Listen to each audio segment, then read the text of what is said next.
बहुत स्वागत है दोस्तों ज्योतिष विज्ञान के इस ऐतिहासिक चैनल पर।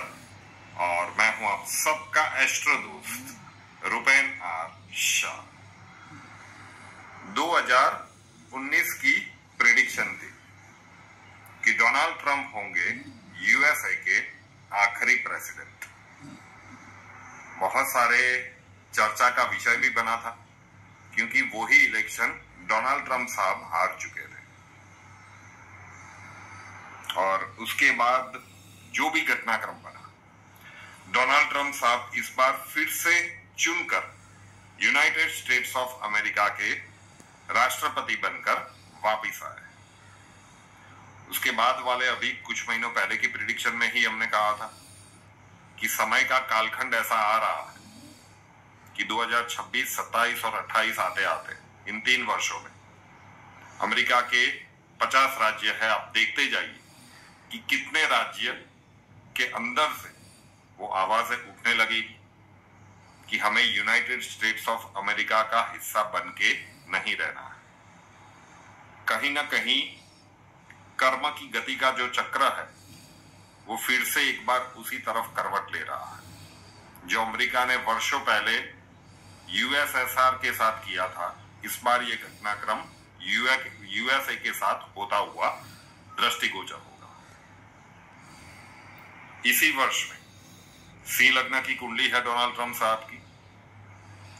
अक्टूबर के मध्य भाग से जब देवगुरु बृहस्पति का राशि परिवर्तन होगा, अतिचारी है तो जल्दी जल्दी राशि परिवर्तन होगा। तो जब ये कर्क राशि में जाएंगे, मतलब इनके 12वें घर में गुरु जाएगा। वैसे स्विच तो ऑन हो ही चुका है। 13 जुलाई से शनिदेव जब अपने ही नक्षत्र में वक्री हुए हैं, जो 28 नवंबर तक रहेंगे। और सिंह लग्न की बात करें तो ढैया चल रही है, तो 8वें घर में शनिदेव वहां पे वक्री हुए हैं। तो स्थितियां इनके लिए विपरीत बनना शुरू हो। लेकिन इसमें भी एक जो समय का कालखंड है, अक्टूबर, नवंबर एंड दिसंबर, वैसे आप सितंबर के आखिर के कुछ दिन भी गिन सकते हैं। इस समय के कालखंड में डोनाल्ड ट्रंप साहब के साथ कुछ विचित्र सी घटनाएं बन सकती है। आज जो न्यूज निकल के आ रही है कि बराक ओबामा साहब को कू करने के, मतलब वहां पे जो विद्रोह है, कू के आरोप में उनको क्या गिरफ्तार किया जा सकता है। डेमोक्रेट्स के कदावर नेता है। अब ये जो समय का कालखंड है उसमें डोनाल्ड ट्रंप साहब के ऊपर कोई बड़ा आरोप लग सकता है। अक्टूबर, नवंबर, दिसंबर और सितंबर के अंतिम के कुछ दिन इसी वर्ष में 2025 में।